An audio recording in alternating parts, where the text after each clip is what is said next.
tá indo. Iniciando a gravação. Retornando à nossa pauta do dia 16 de junho de 2020, sessão das 14 horas.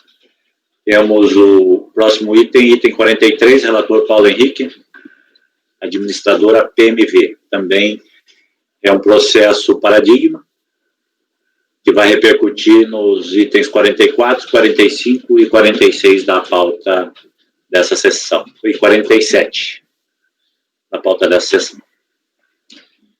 Vamos lá, o relatório, Paulo. Bom, esse processo aqui, ele é de aplicação da súmula 84. Foi apresentado uma decomp para compensar um pagamento a maior de estimativa, maior que o devido de estimativa, e o despacho decisório indeferiu porque esses pagamentos de estimativa somente poderiam ser aproveitados para compor o saldo ao final do exercício, como estava previsto lá no artigo 10 da Instrução Normativa 600.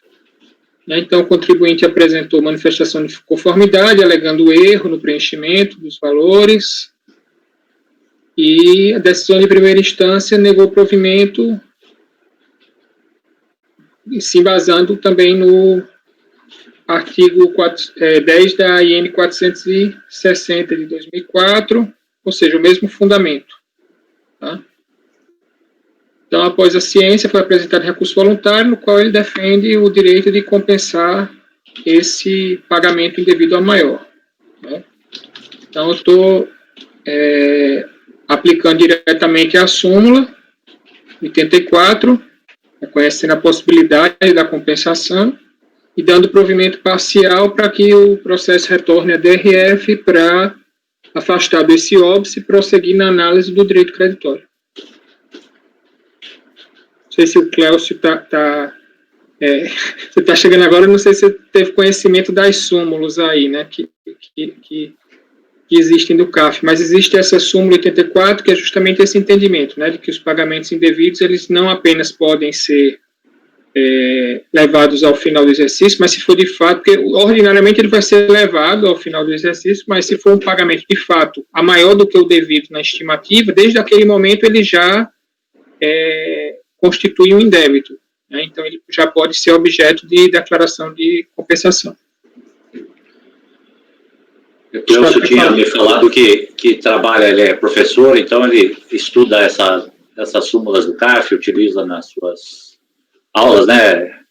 Sim, as súmulas do CAF claro que eu não tenho de cor todas, mas uma boa parte eu já examinei, já estudei, então, mas obrigado pelo esclarecimento, Paulo. Esse é um caso típico daqueles que eu mencionava, como a unidade, ela simplesmente parou ao dizer, olha, a estimativa a gente não é proibido compensar, então não tem direito. Então ele não examinou, né, o direito creditório. Então esse é o caso que se afasta esse óbice e devolve aí, se houver uma negativa por não existência, aí ele reinicia o rito do PAF em relação ao contribuinte. Gustavo, eu acho que quer falar. Gustavo. Não, não quero falar. Não? Ah, tá. Volta e meia aperta esse botãozinho sem querer. Bem, aplicação de súmula, alguma divergência? Gustavo?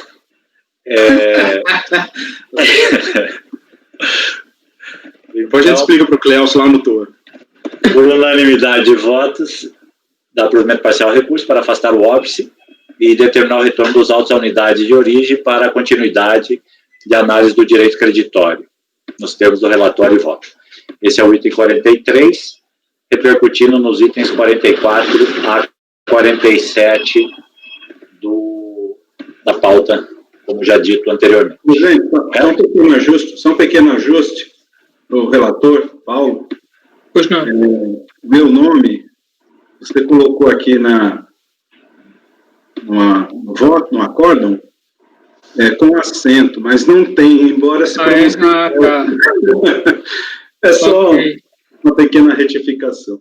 Tranquilo. É que em algum documento que a gente recebeu aí... eu recebi, mas eu fui registrado sem acento, então, para não ter confusão. Ok. Mas não me traz nenhuma crise de identidade, não, viu? Ô, Cleus, mas esse o seu nome é uma paroxita terminada em ditongo, se eu não estou errado. Deveria ter acento, mas tanto que algumas pessoas me chamam de Cleucio e eu aceito. Eu mesmo achava que era Cleucio. Outro representativo, item 48, Continental Parafusos, também relator Paulo Henrique. Esse também é súmula 84. Acho que a mesma situação, só passar aqui rapidamente o relatório e o voto para ver se tem alguma nota diferente.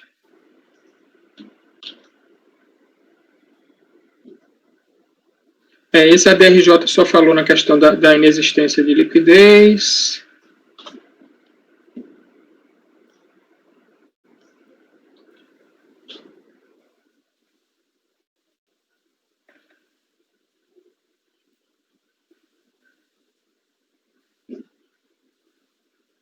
A DRJ, na verdade, nesse caso aqui, a DRJ foi um pouco além da mera questão da súmula, tá? Do artigo 10. Mas o despacho decisório ele foi indeferido por conta disso, né? Então, eu estou aplicando a mesma solução. Estou devolvendo lá para a origem para que possa ser analisado o mérito. Ela não aprecia o mérito. Não, o que ela fala... Ela não supera. Ela não supera. É o seguinte, a decisão de primeira instância registrou com base no artigo 170 que para a compensação é necessária a comprovação da liquidez e certeza do crédito por meio da documentação idônea. Em seguida, reconhece a existência do pagamento efetuado pela recorrente a título de estimativa e que a cópia do LALU juntada aos autos demonstraria a inexistência de valor a pagar, tal título. Considera, porém, que a recorrente estaria alegando que o seu direito creditório se referiria a IRRF e não estaria demonstrando nos autos e exigiria a transmissão de nova decompra. Por fim, aponta que a retificação do DCTF e o REDAF não são de competência do julgador administrativo, devendo ser providenciados junto à unidade de jurisdição. E aí, no voto, passando, eu vou ler aqui só porque tem essa distinção aí, só para ver se vocês têm alguma coisa a acrescentar. Efetivamente, como alegado pela recorrente, há equívoco na decisão recorrida, na medida em que, apesar de inicialmente tratar acerca da existência de pagamento indevido a título de estimativa de RPJ, na forma do artigo 2º da Lei 9.430, conclui no sentido que a recorrente desejaria ver reconhecido em débito relativo a IRRF incidente sobre a distribuição de juros sobre o capital próprio. Jamais foi esta a pretensão da recorrente. Não sei se houve um copiar e colar lá na DRJ, mas a decisão não estava muito alinhada ao que tratava o processo. Tem afirmado é que o pagamento que realizou a título de estimativa em relação ao período de apuração de dezembro foi indevido, já que não havia débito a tal título apurado naquele mês e que o recolhimento que amparou a apresentação da DECOMP teria sido incorretamente realizado com o Código de Receita correspondente à estimativa de RPJ 2362, quando deveria ter sido realizado com o Código de Receita 5706. Aliás, tinha um fundo, né? Referente ao IRF sobre remuneração de capital próprio. Assim, apresentou a DECOMP para compensar o pagamento realizado com o débito que deveria ter sido extinto por meio dele. A matéria sob discussão nos autos, portanto, diz respeito à possibilidade de compensação de valor pago indevidamente ou a maior que devido à estimativa, na forma de já citado artigo 2º. E aí eu estou aplicando o entendimento.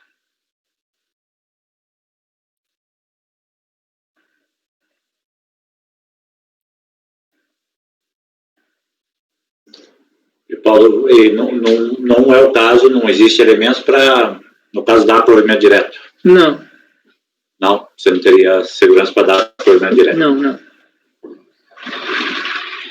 Então, o relator está propondo a mesma solução, provimento parcial com aplicação da súmula 84 e retorno à unidade de origem para o exame do direito creditório. Observando que, em que pese a DRJ tenha, aparentemente, tratado de alguma matéria de mérito, ela tratou uma matéria sequer que foi aventada pelo contribuinte, né? Ela entortou um pouco o processo, de forma que não contribuiu com a discussão na prática, né?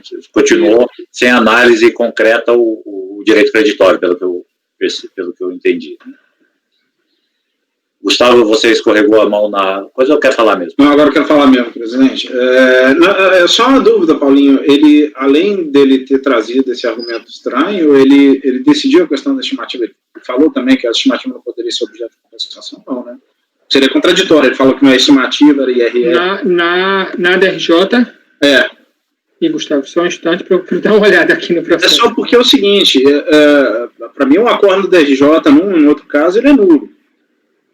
Né, só por uma questão técnica, talvez, fazer constar, olha, o acordo do DRJ inova e ato contínuo seria nulo, questão superada, no entanto, já que... Mas é porque o contribuinte traz essa alegação, né, da coisa do pagamento. Deixa eu só me lembrar aqui, porque faz muito tempo que eu fiz. Mas assim, Gustavo, só para eu entender essa preocupação sua, mas isso não mudaria a convite de voltar, né? Não muda o resultado, é só porque se a nulidade eu posso superá-lo com base no parágrafo 3º do artigo 59.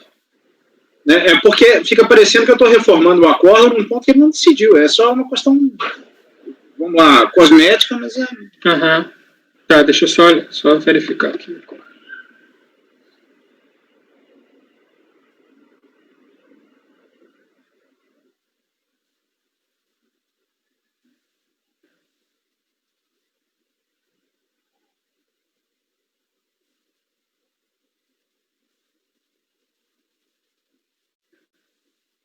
No acordo, de fato, ele não fala na questão do artigo 10. Esse era o fundamento do despacho decisório, né? Não, pois é, porque se eu vou dar provimento ao recurso, cara, eu tenho que dar provimento ao recurso em relação à decisão recorrida. A decisão recorrida, objetivamente, não analisou. Não teria nenhuma lógica eu declarar a nulidade aqui, para isso voltar para a gente e a gente aplicar o mesmo entendimento.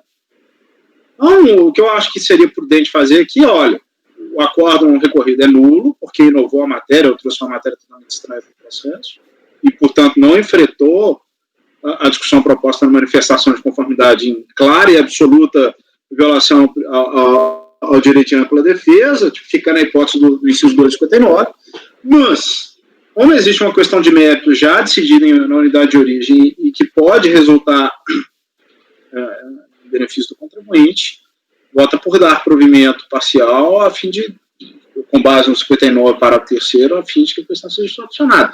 Tem um risco aí, porque o parágrafo 3º é para julgar a favor. Né? O contribuinte poderia questionar que a gente está mal interpretando o parágrafo 3º. Mas que há uma nulidade aí clara do acordo recorrido, Pois é, eu estou em dúvida aqui pelo fato do contribuinte ter alegado essa questão de que o pagamento era de fonte, né? O contribuinte alega isso? Qual pagamento era de fonte? O que ele quer compensar? Débito? O pagamento que ele fez foi com o código 2362. Só que aí quando chega na manifestação... E a DRF não reconheceu o direito creditório porque ele só poderia levar para o final do ano. Aí, quando chega na manifestação de conformidade, ele diz que esse pagamento 23, que fez com o código 2362, na verdade, ele era para ser de fonte.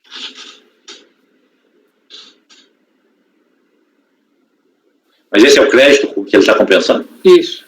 Então não é estimativo. Não aplica a súmula. Não aplica a súmula, então. Eu até tenho entendimento que o indébito de fonte poderia ser, sim, objeto de repetição de débito, mas numa situação muito específica. Mas ele mudou, então, o fundamento da pretensão dele?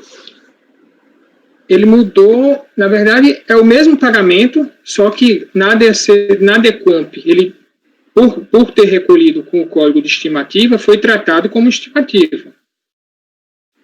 E aí, quando ele apresenta a manifestação de conformidade, ele diz que se equivocou no próprio código, que era um pagamento, na verdade, de fonte. E aí, por isso que a DRF levou para esse lado. Por isso que eu acho que não há nulidade na decisão da DRF, né? Da IJ. Bem. Oi? Aí tudo bem. A DRJ. E aí o pleito é de estimativa? Porque ele está dizendo que o pleito dele não é de estimativa. Pelo que ele tenha declarado. Então, mas ele não teria que ser analisado desde o começo lá agora, considerando esse erro do recolhimento ou não? O pagamento é o mesmo, entendeu? Ele errou no código só. Pode falar, André, dê uma sugestão aí pra gente. Não, então, quando ele erra um erro tão grande assim, normalmente eu não aceito não, entendeu? Porque, olha só, ele tinha declarado que era de estimativa mensal e o despacho decisório fez uma decisão com base nisso, que no caso, na época, vigia a IN 600 e que ele não podia pleitear um crédito de pagamento indevido maior desse tipo de receita. Agora, se ele fala, não, eu errei, foi o tributo, aí, assim, eu normalmente não aceitava, não, entendeu? Ele aceita um erro de data, aceita, mas o tributo, aí teria que ter cancelado, perder compra e transmitido de novo, né? Mas é engraçado que os argumentos de recurso dele são de estimativa. Aí ele volta, ele muda o discurso. Estranho, né? No recurso voluntário? Todos os argumentos são ele está dizendo que a DRJ se equivocou realmente ao tratar como IR-fonte sobre o juro de capital próprio, que é a estimativa. Ele volta a dizer que é estimativa. Então, acho que foi isso que eu me... Talvez ele tenha feito essa alegação só porque a DRF negou, que ele nem prova que era fonte. Daí ele voltou a discussão para outro fundamento agora. Sem querer ser chato e processualista, vamos lá. Então, na manifestação de conformidade, ele só discute isso. Ele só fala assim, não, na verdade não era estimativa, era fonte, certo? E aí, no recurso voluntário, ele fala, desculpa, não é fonte, não é estimativa. Olha... É verdade. Preclusão consumativa, né? Cara, era a tese de não conhecer do recurso. Né? PJ não existe RPJ.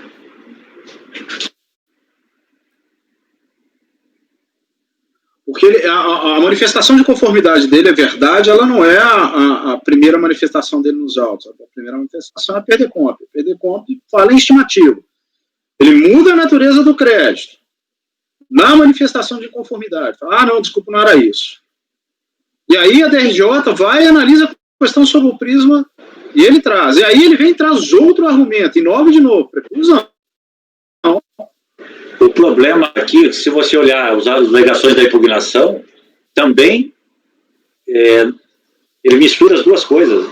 A manifestação de conformidade, ele fala das duas coisas. Ou então faz uma decisão no seguinte sentido, olha, em relação ao problema do fonte, nós vamos ignorar porque essa questão não foi provada, nem mesmo de que, isso tem, que a natureza do crédito seja essa.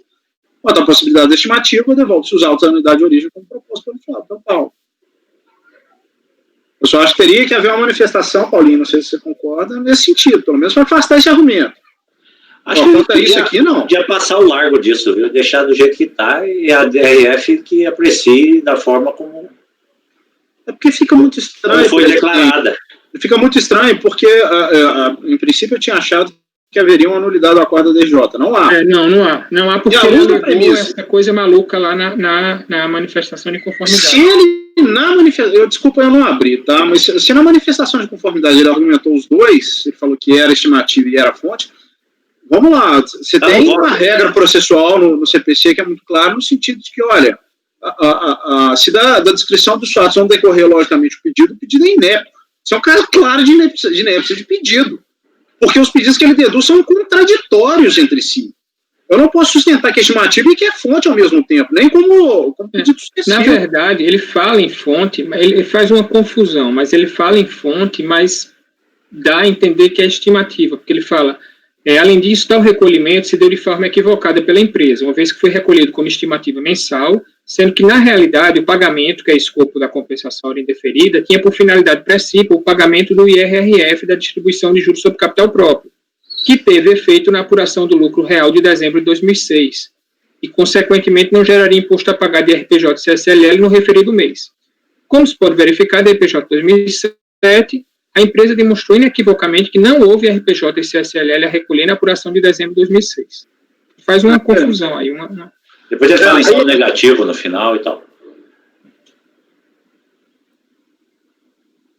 Então passa por isso que eu achei assim, que feitas essas considerações dele aí, teria que voltar lá para a DRF para ela afastar do óbice da possibilidade de ver se é uma coisa ou outra ou nenhuma delas, né? Isso. Eu acho que a solução é essa que o Paulo deu, a confusão do contribuinte aí. Concordo. Gustavo. Também concordo, até porque no despacho decisório está a fundamentação para aplicação da súmula, né? Sim. Mas ele levou mal e porcamente essa discussão para a DRJ. Mas eu concordo, senão a gente vai criar um embrolho maior ainda do que já está posto. Se tiver alguma coisa a ver com IR-fonte ou não, ele que vai resolver lá na unidade. Todos de acordo aqui com a solução, então? Provimento parcial e devolver para a unidade analisar o direito creditório? De acordo. Então, unanimidade para os itens 48 e 49, né, Paulo? Isso. 49 é um repetitivo desse mesmo acordo. Então, vamos voltar com o Ricardo para os dois últimos da pauta de hoje, itens 50 e 51, Mecan Indústria.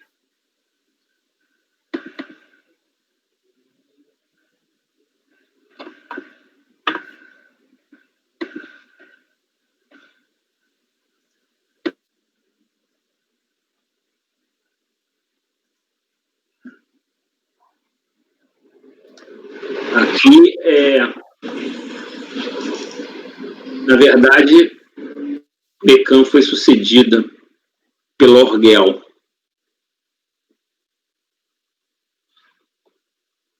Locação de equipamentos. A situação também desse caso do Paulo aí,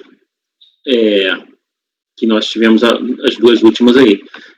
O mês de janeiro de 2007, pagamento de PJ, o despacho da unidade de origem se apega àquela questão da IN 600, né? A manifestação de inconformidade, ele faz a alegação de que existia proibição de utilização em virtude da antecipação, com devido apurado em cada mês. A DRJ mantém-se ainda na mesma linha da unidade de origem. Recurso, ele volta a argumentar que era possível a possibilidade de compensação do pagamento indevido a título de estimativa. Então, o meu voto é naquela mesma linha. Verifica-se que a DRJ não concordou com os argumentos da empresa porque se apegou ao entendimento de que estimativas pagas somente poderiam ser aproveitadas no final do período de apuração na esteira do que previu o artigo 10 da IN 600. O fundamento, portanto, repetiu as razões de decidir postas no despacho decisório da unidade de origem. Nada obstante, como está claro nas alegações da recorrente, o valor apontado ao crédito se refere ao pagamento indevido maior no mês de janeiro de 2007. Aí eu trago a súmula 84 e aplico a proposta de aprovimento parcial para superar a questão de direito e encaminhar para a unidade de origem fazer a verificação do crédito. A mesma linha aí dos votos do Paulo. Perfeito. Se aplica aos dois processos, Ricardo? A mesma solução, né? Acho que sim. Bem, com relação a esse, pelo menos, solução idêntica à anterior, né? Unanimidade, dar provimento parcial e retornar à unidade de origem. A mesma situação, né? O outro é só a diferença que nós temos aqui. O processo, um é de fevereiro e outro de janeiro. O IRPJ, no mesmo ano.